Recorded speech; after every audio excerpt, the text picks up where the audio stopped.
Hey guys, it's Ben the Coin Geek at Old Pueblo Coin in Tucson, Arizona. Thanks for being here today. OldPuebloCoin.com, TucsonCoinShow.com. Join us in January for just a really great Western show. And if you're in California especially, it's a cheap flight, nice hotel. You're going to enjoy your time here. We're going to replace Long Beach, he says jokingly. Today's video, we're talking about some varieties on nickels that you can find. And, you know, I don't do a lot of cherry picking myself. We've got some cherry pickers in the house that like to look at stuff. The engineer does. These coins happen to come in cases already, which is helpful. If you want to learn about varieties, there are books you can use, Cherry Picker's Guide being among them. And there are certain types that are common and more popular. And the D over D over D here on this nickel, D over D over D, repunchment mark. See if we can get this at an angle here. We'll start with the 10 power actually, and then move our way up to the 20 and see if we can get it. Nickels are hard because they're very soft, and so they wear.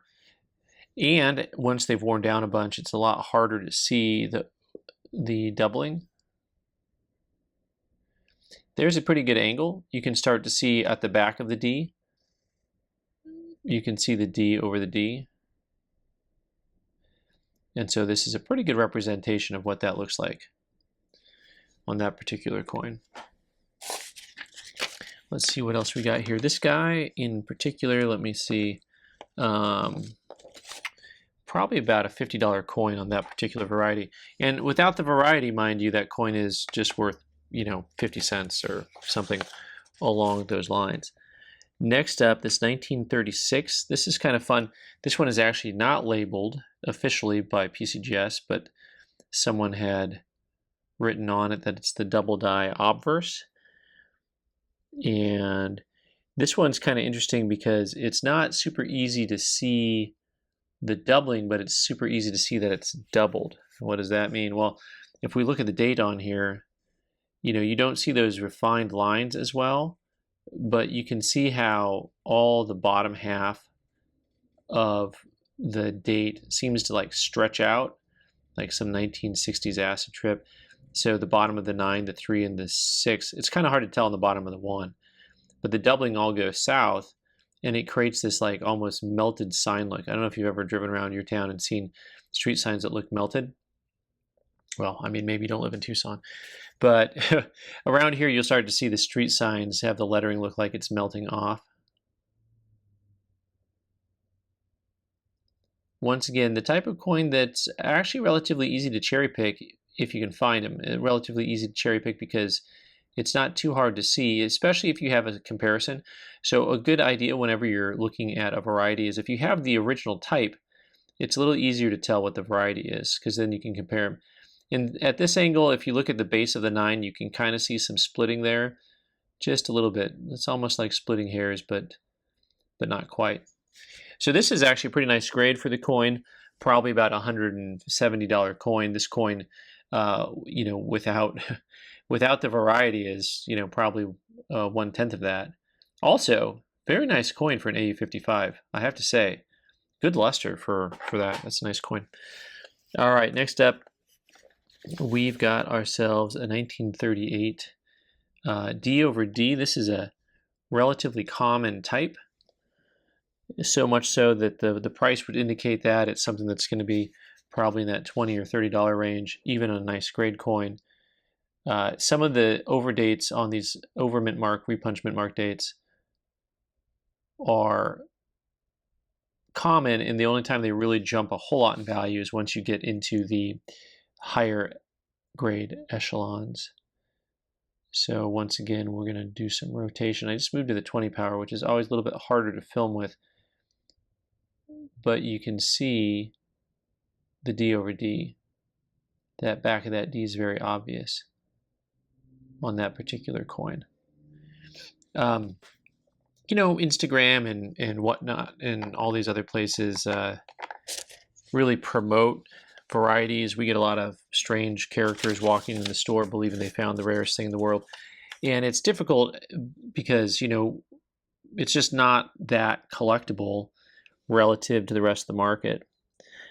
This particular one we've got is they say it's the D over S, but my note here from the engineer calls it the D over D over D over S. That would be the FS 511 part instead of just the norm. So there'll be a D over S is the main kind of type, but then you have the specific Fivas-Stanton number, and that's from the Cherry Picker's Guide, and that's going to tell you exactly which type it is. Once again, a little bit more common as far as type goes, even though it's uncirculated.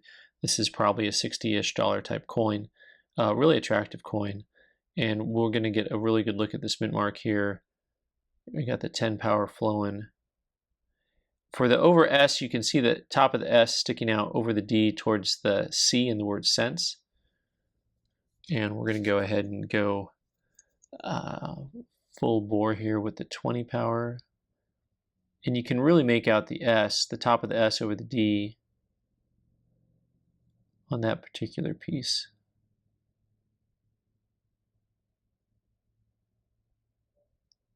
So you can see the S in the middle of the D as well. One of my more favorite overdates is when you get like D over S and you can really make out that mint mark, that both mint marks really strong. Very cool piece on that guy. And last but not least, we actually have some fun Jefferson nickel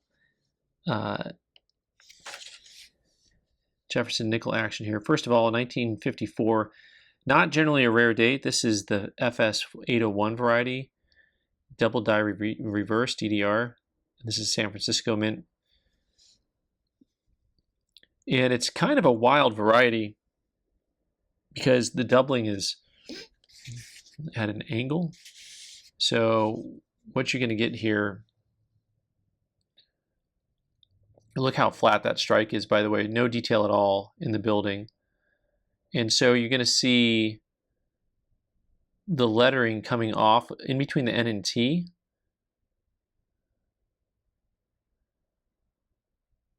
That line there is going to be what we're looking at.